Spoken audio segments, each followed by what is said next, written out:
Inside politics, thanks for staying with us. Let's focus on the mountain now, where National Assembly Speaker Justin Muturi adds to the list of those angling to succeed President Uhuru Kenyatta, vowing to have his name on the ballot in the coming 2022 general election. Muturi made the declaration while meeting aspirants from the larger Mt.Kenya East counties to consolidate support for his backyard amid fears of a divided mountain 11 months away from the general election. Moige William with the details. Declare my candidature for the position of the President of the Republic of Kenya come 2022. The Speaker, National Assembly decried a growing trend of public institutions being used to curtail democracy of those thought to be of a different political stand from the ruling party, reiterating that his presidential bid is unstoppable. You know, you can intimidate one or two or three people, but you cannot intimidate these people. Echoing Muturi's sentiments, leaders in attendance came out guns blazing against officials who they allege are using government machinery to intimidate leaders. Nyinyi mnaweza panga succession ya nani atakuwa MD wa Kenya Pipeline. Mnaweza panga succession ni nani atakuwa CEO wa Kenya Power. Lakini hamwezi panga ni nani atakuwa rais wa 5 wa Jamhuri ya Kenya. Hii maneno ya kutisha iko file hii nini Kenya Revenue Authority. Hata mimi wameanza walikuwa nauliza ati sijui tutaangalia. Nikasema mimi am open. Further, the narrative of the larger Mount Kenya region to support a leader from Mount Kenya East came into play, with the 2022 general election being the first polls, with Mount Kenya West not having a candidate for the top seat. Kumbuka ile wakati yote tumefanya siasa, hii mlima Kenya kuanzia Naivasha mpaka Ntonyiri inakuanga flat. Lakini wakati wakikalia viti wanasahau sisi. Bwana Muturi, nenda ukae chini very fast. Ukunje na chama. Sisi tuingie. Sisi tu setting ground. Hakuna mtu atatusaidia ground. Sisi ndio tuna set ground. Hata hao wanaongewa ground ni sisi tuliuza. Let me tell you the truth. We have worked for people who we do not even relate. Kwanza warembo wamesema they want a tall, dark, handsome, na wameka tick. Rafiki yangu. Elsewhere, Deputy President William Ruto, while meeting grassroots leaders from Makueni County in his current residence, took issues with the opposition, stating that Kenyans have lost confidence in them, adding they derailed the implementation of the Big Four government agenda. So, you can as well tell us the complexity of the orange, if you wish, instead of being obsessed with the simplicity of the wheelbarrow. It is a meeting that has brought together grassroots leaders from Embu, Tharaka Nithi and Meru County in a bid to forge a united front ahead of the 2022 polls. Moige William, KTN News. All right, so that's the latest from the mountain, and of course it sort of summarizes the clamor around this new swing vote region that will perhaps form a lot of emphasis come 2022. So let's start on this. Nthumbi, so much focus from the top politicians in the mountain, and there's this running mate question as well. Will the running mate, the DP, come from the mountain region? Perhaps add your voice to some of the issues we see on today's dailies as well. Yeah, first of all, one of the things that's really tickling me is that everybody seems to be posing themselves as a victim without really desiring to suffer. You know, everybody's saying KRA is after me. They should just stop faking it. You know. But speaking about the mountain, the truth is that Mount Kenya is not a swing vote, by all means necessary. In fact, all these factions have been created by Jubilee to make sure at least they stop the deputy president from gathering anything. But they are too late into the day, absolutely late. And one of the things we need to know is that Jubilee will not field a presidential candidate come 2022. Because their candidate is Raila Odinga and, of course, Honorable Gideon Moi. So the front runner is likely then to be ODM. So there will be no Jubilee, and we declared Jubilee dead a long time ago. Today's dailies are saying something different. The dailies can say whatever it is that they can, but if then the choice of Jubilee is Raila Odinga, is Raila Odinga going to run on a Jubilee ticket? Of course not. Raila Odinga will not agree. And of course the likes of Ock and all those will decimate. But let's go back to facts. You know, the mountain has always voted as a bloc. It's never been fragmented in its approach. From the parliamentary level, you can see a share. But for presidency, it was only one time when there was a split, when there were two candidates from the mountain at the presidential level. But let's look at this. In 2002, there was NAC. In 2007, there was PNU. In 2013, there was TNA.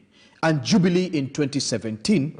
And in 2022, there's going to be UDA. That's a fact. You can take it home. A lot of these fractions and factions, they want to sort of bring the concept of divide and rule. Because the mountain has submitted to the deputy president by a very great percentage at the end of the day. In fact, experts are saying it's at 90%. Then how do you make sure that you claw one bit by one bit?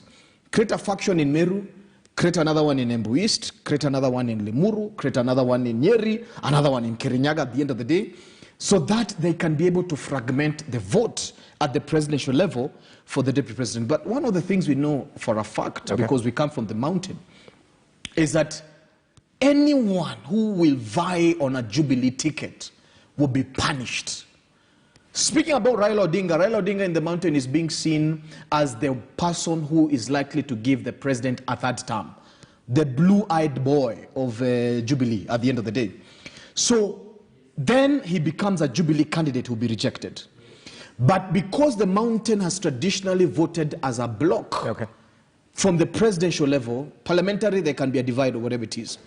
Then we are looking at the vote going to UDA. So all these factions and fractions, we know that this is a boardroom strategy by Jubilee that addresses the top, but has no impact on the base completely. The people of Mt.Kenya are united on specific things.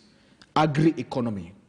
What policies have benefited us or are going to benefit us? The microeconomics, small businesses, you know, micro enterprises, and what is that I call the gross domestic happiness of every home in Mt.Kenya.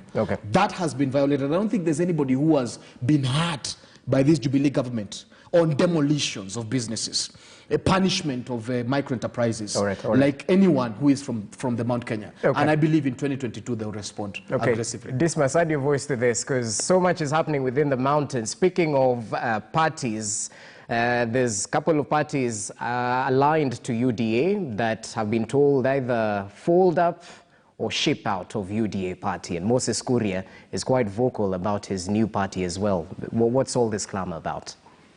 I think before I address those issues, it's important to address some of the propaganda items raised in this conversation. The first propaganda item is that anybody who wants to become president of Kenya wants to stop William Samoei Ruto from becoming the president of the Republic of Kenya. If you go through the Kenyan constitution or any law in the land, there's nowhere indicated that in 2022, the president of the Republic of Kenya shall be Dr. William Samoei Ruto, so that if anybody else wants to run, wants to stop him. So that kind of propaganda, we must wash it away.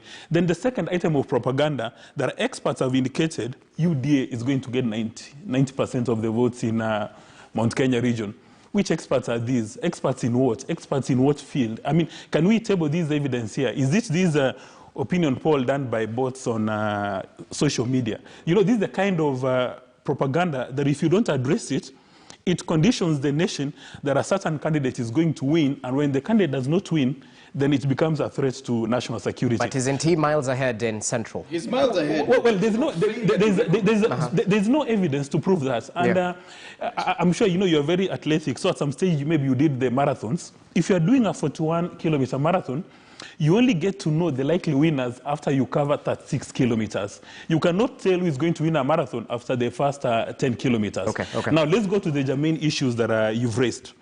Coalitions in Kenya come in two levels. Coalitions can come out of prominent political personalities or political parties. And you know, in Kenya, there's a thin line between a political party and the people on them. You know, the political parties in Kenya are owned by special purpose vehicles owned by prominent personalities. Now, UDA has said they have no room for coalitions. But if you notice that those are current meetings, every time there's a delegation, and there's a delegation every day, you notice that prominent political personalities from Mt.Kenya were always addressing the audience. Yeah. Those are coalitions. And in my view, and you recall what the Estonian president indicated, that we need as many parties as possible so that the National Assembly carries the view of all Kenyans. So when Martha Karua comes up with a political party, when Moses Kuria and Mwangi Kiunjuri comes up, let's welcome them, provided they meet the bare minimum and they are anchored on some sort of ideals. In as much as we know that it's personality-driven, but at least they need to lay them with some ideals so that we know what they are talking about. But your germane question, Mt.Kenya is not going to be swing. Okay. It cannot be. Because politics of Kenya, economics of Kenya revolves around Mt.Kenya. When you have 36% of the votes in Kenya, you cannot be a swing. Maybe the swing would be my county in Kisii, which can be used as a top-up, not Mt.Kenya. Right. Now, the key reasons are, if you're looking for people with resources, especially people who have invested in the capital markets, money markets, quoted companies, there's a small village in Muranga where we understand all these billionaires come from. So those guys are not going to be seated, chewing sugarcane, and they watch political events. And then secondly, there is a strong candidate emerging from Mt.Kenya, Mr. Jimmy Wanjigi. Now, if he manages to give Raila Odinga a run for his resources, that will be something exciting. Okay. And then number two, Musalia Mudavadi has been talking about economics as well. That is something that needs to be addressed. Now, another propaganda item that we must dismantle here is one of the panelists says that the people from Mt.Kenya have suffered more under the Uhuru administration. He fails to say that it's Uhuru and the Ruto administration. So there are those two. There's no way you can pull Ruto out of that. And then secondly, it's not as if the other Kenyans are seated under a mango tree. They're not engaged in economics. That is something that we must disabuse the nation of. Because I come from Kisii, and my folks engage in dairy farming, they engage in tea farming, coffee farming. So this fallacy being created that it's only Mt.Kenya people who have suffered under the Uhuru administration must be dismantled and deconstructed. Okay, briefly, Bichachi. You know, the problem of sometimes sitting on this show and then really trying to get a point across, but having to disabuse the nation of half-baked principles is quite difficult. So let me do a bit of education before I answer the question. Number one, the Mt.Kenya vote being split is nothing new. It happened in 1992 between Kibaki and Kenneth Matiba. It happened in 2002, and there's nothing special about it. In fact, I will speak as a Luhya. The Luhyas vote for Raila, they vote for Mudavadi, and they voted for Uhuru. You've not seen the Luhya community disappear altogether because father and mother disagree about who they should vote for. So this ideology that it is somehow very special, that the mountain should not be divided, is a fallacy. But also let's remember that Mt.Kenya has voted 90% to a certain individual because that person had a name and a background that was from there. In fact, they used terms like Mutamaki to define them. So to then postulate and imagine that they are going to ignore the very real reality and possibility that there might not be a Mt.Kenya person running for the top seat, and to imagine that that is not going to either suppress the turnout or split the vote is to engage yourself in non-strategic thinking. If you are going to advise your favorite political candidate, and it is obvious to whom certain people here belong, it is important to inform them that in the last 2 years actually 3 years of Kenyan political existence, there's been one presidential candidate. Raila Odinga has not declared, Musalia Mudavadi has not declared. You cannot run against yourself and then turn around and say, oh look, I am winning. you are running peke yako. That is not the measure, and that's why I agree with Dismas when he says you cannot say that you started the marathon and you ran very fast in front of other people and then decide you're winning. You might soon run out of steam. But to advise him on the mountain, let me give advice. William Ruto has cornered himself.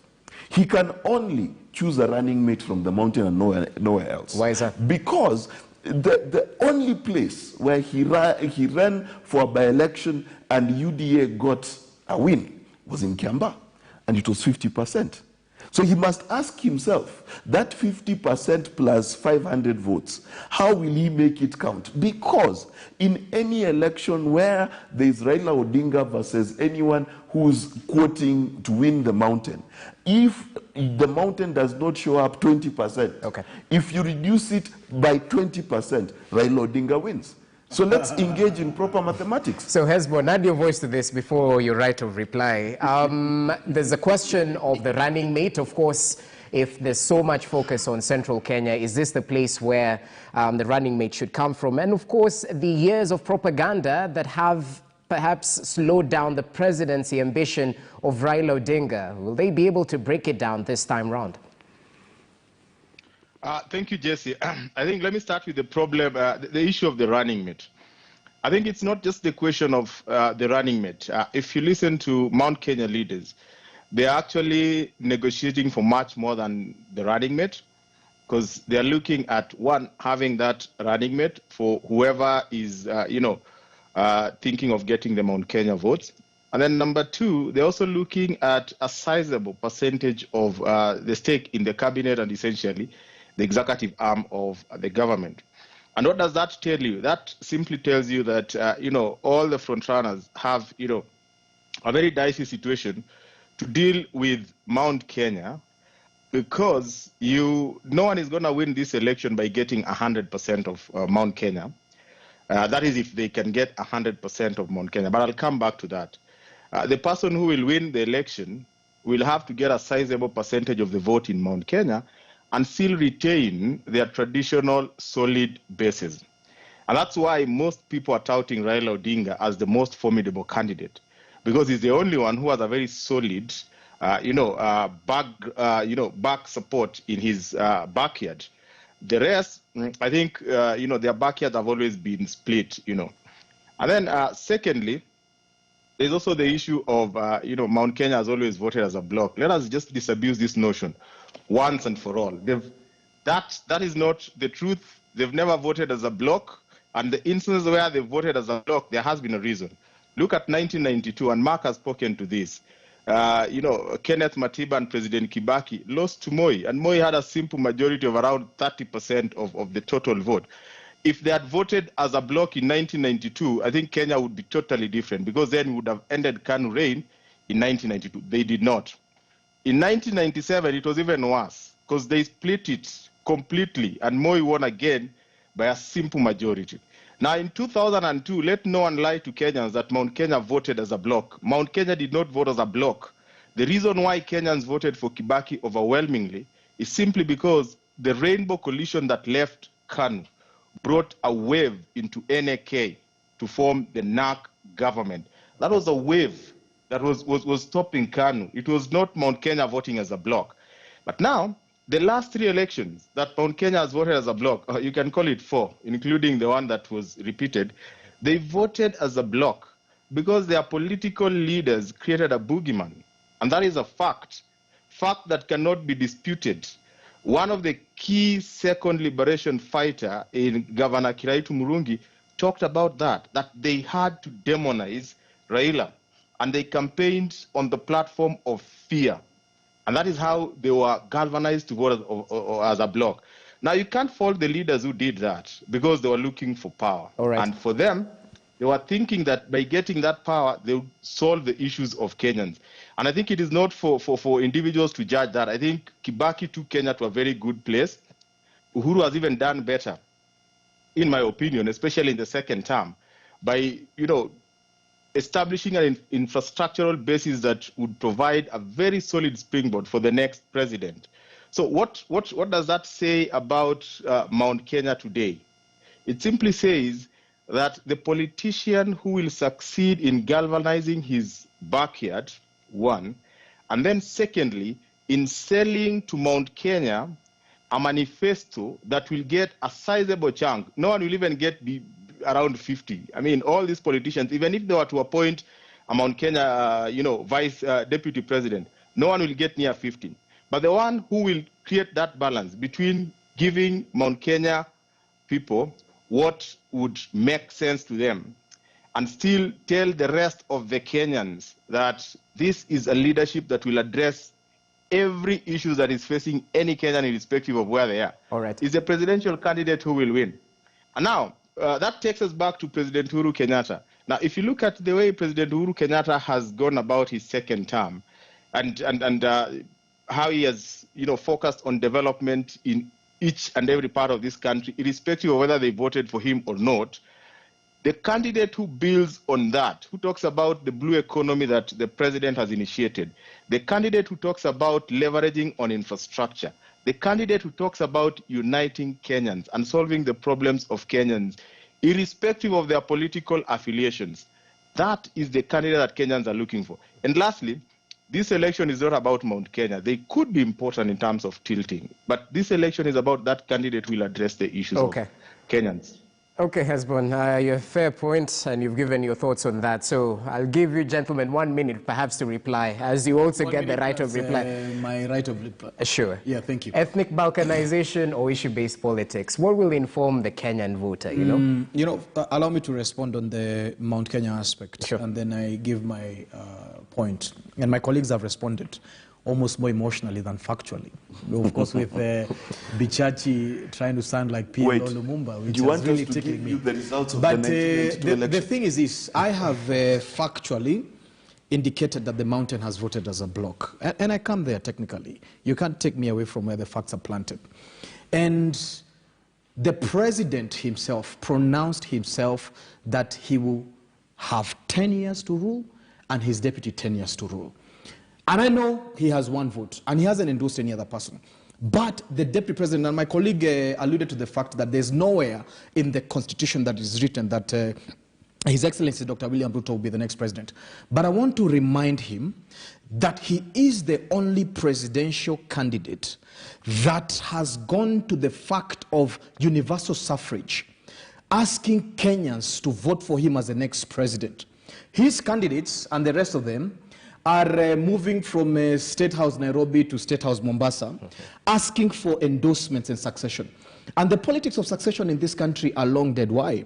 Because succession takes to personalize and personify the presidency as a personal property that must be handed over, at the end of the day, to whichever person that the president likes, and the president has one vote, as we alluded to. So Article 1 of the Constitution says that the right and the sovereignty of this country, and Wanjiko, and I want to tell my friend that Wanjiko, through the ballot, will vote for the deputy president at the end of the day. Number two, this is something that I want to indicate. Anybody who comes from the mountain knows how the small business person has suffered in the Jubilee administration. Is there anybody who their houses have been destroyed and demolished more than the Kikuyu person? Is there anybody who their small businesses have been destroyed more than the Kikuyu person?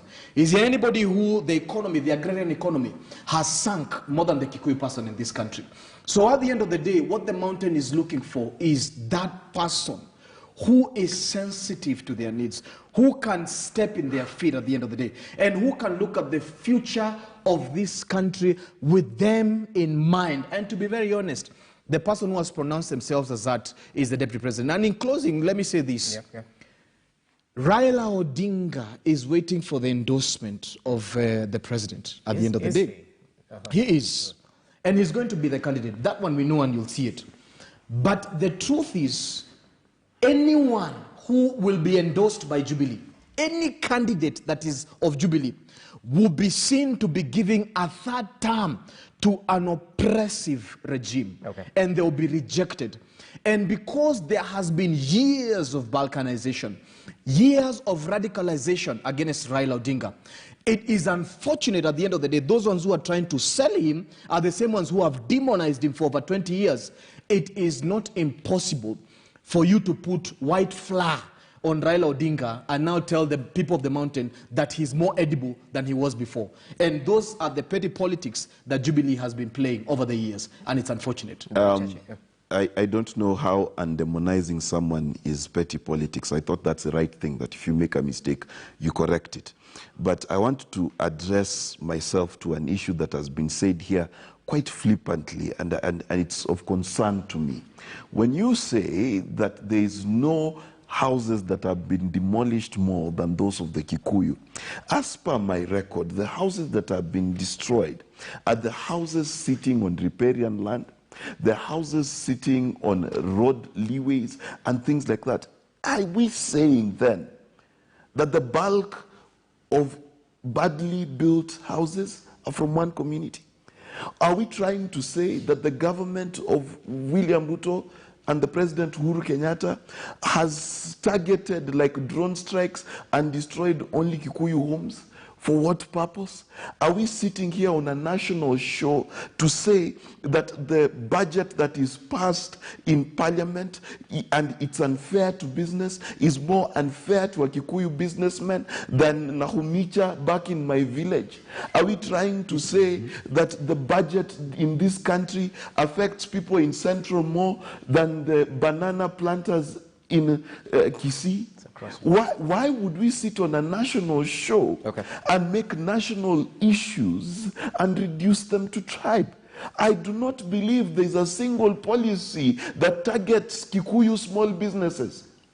That is unfair. And it is misleading to sit on a national show and reduce serious issues about changing our economy, removing criminal elements from our economy, and continually saying it is targeted.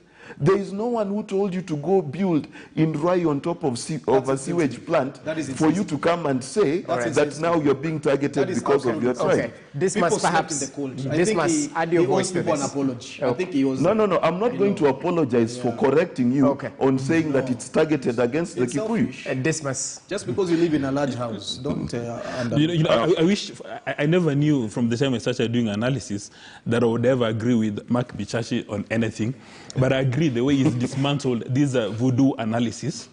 This voodoo analysis claims that it's only people from Mt.Kenya who wake up to work hard, and the rest of the nation, we just wake up, sit under a mango tree, and just wait for the fruits to fall from heaven. Wait for manna to fall from heaven. If the Uhuru policies have affected Kenyans, or if there are bad policies, they've affected every single Kenyan. So you cannot sit on a national TV, which is highly regarded, and come to do propaganda politics and toxic politics. That is unacceptable. Number two, he now points to the Stockholm Syndrome. He says the Uhuru policies have affected, now using his premises, although they are voodoo, the Uhuru policies have affected Mt.Kenya business.